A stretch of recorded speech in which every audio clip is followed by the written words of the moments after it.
That's what we're going to be talking about today. Okay.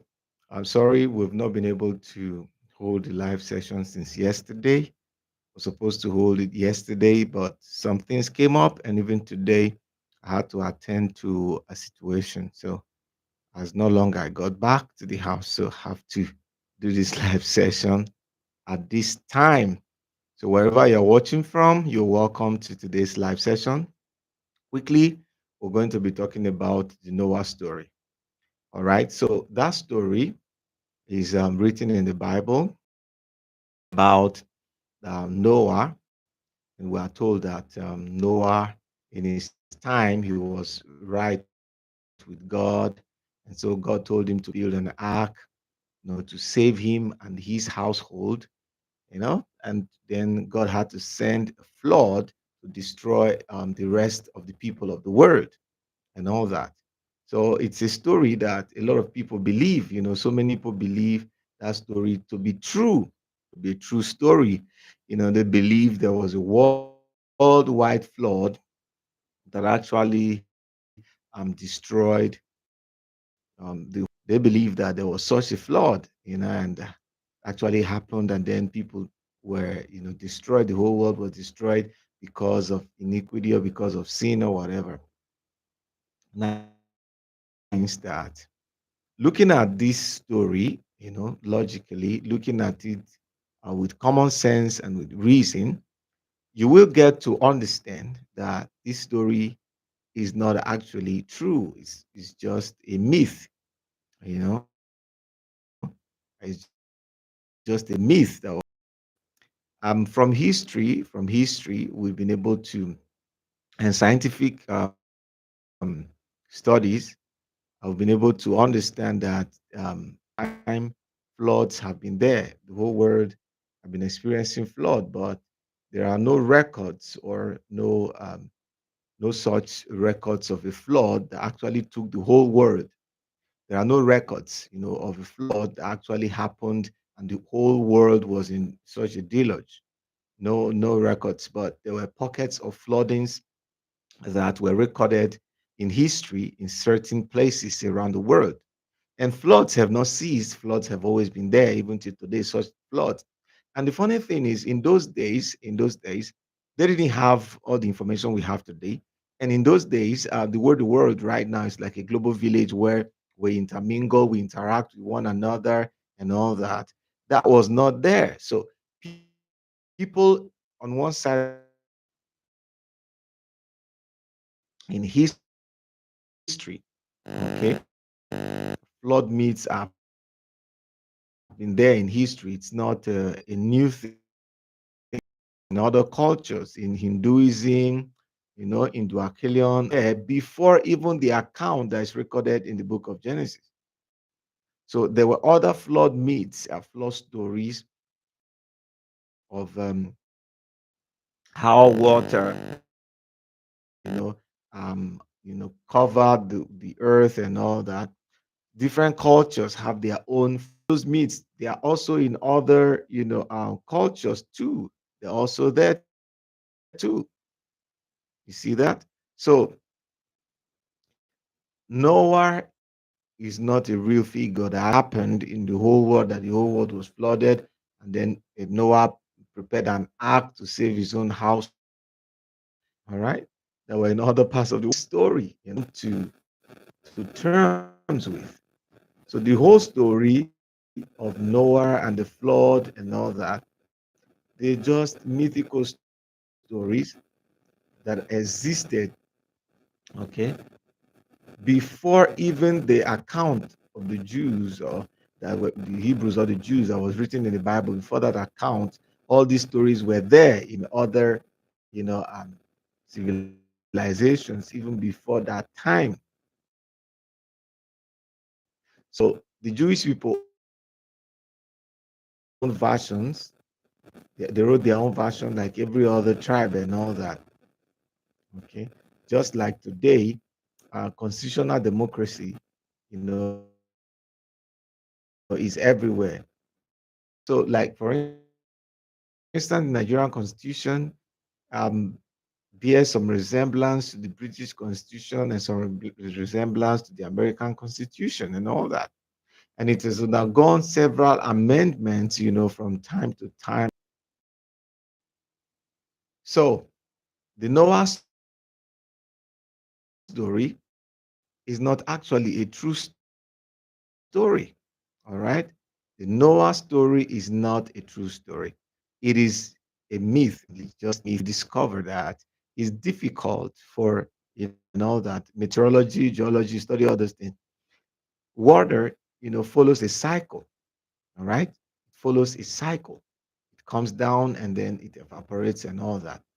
Because of the cycle that water follows, it is difficult for water to cover the whole earth. Look at the shape of the earth. In those days, when these stories of flood, Noah's flood, and all that were written, the people did not know that the earth was spherical. All these stories were written based on on the fact that they believed the earth was flat. They believed there was heaven above and then the ground. Understanding of their surroundings and their environments. So they tried to explain it and they felt like God punished the earth with a flood. Think about it, like recently in Nigeria right now, very pathetic. Now, if it was in ancient times, they would have written some stories about, their God angry and now flooding the place with water. But we know that what happened in Meduguri, are on top, decades of buildings that have not the flood and all that.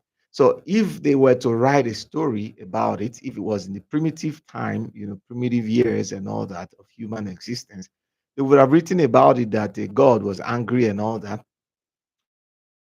or have written such stories about that flood.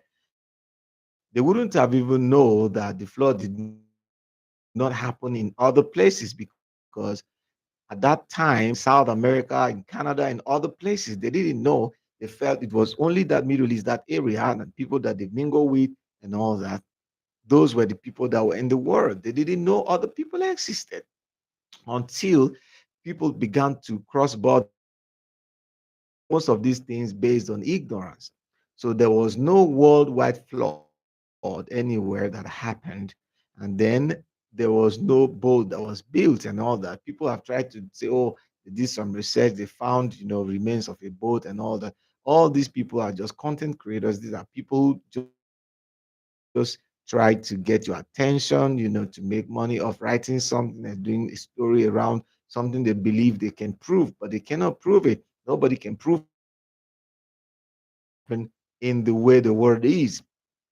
All right.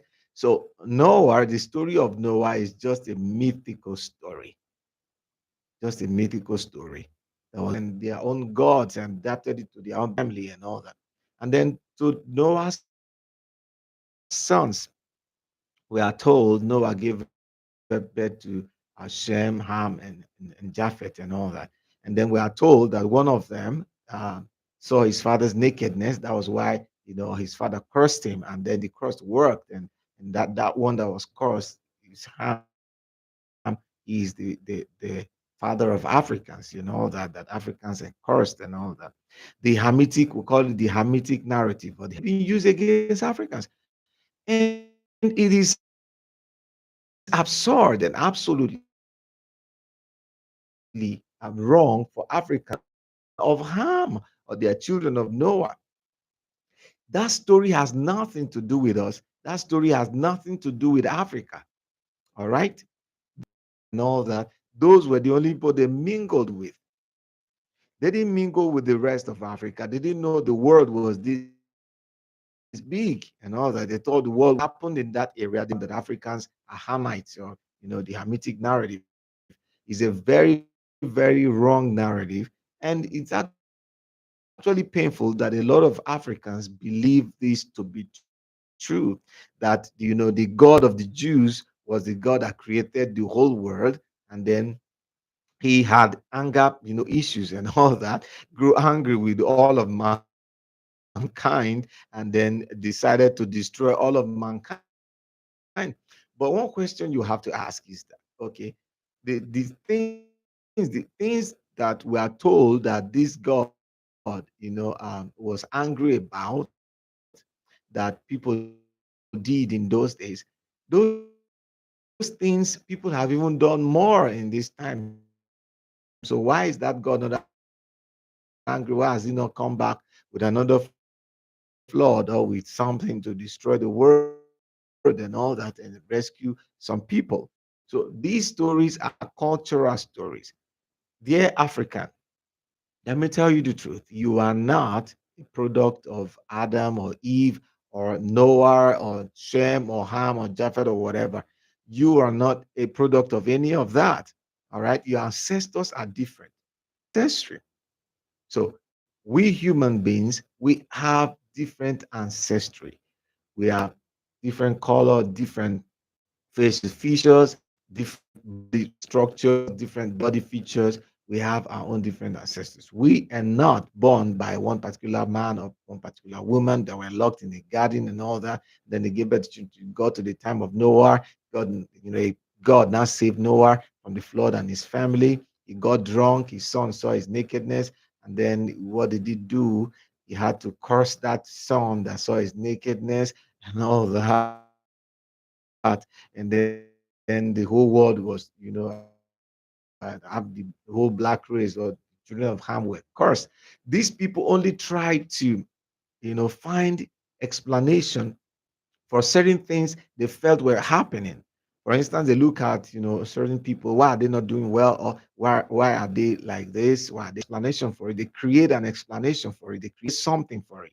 All right, rise from other stories that were written before concerning the flood. So every culture had to write their primitive that no special God somewhere that instructs evidence.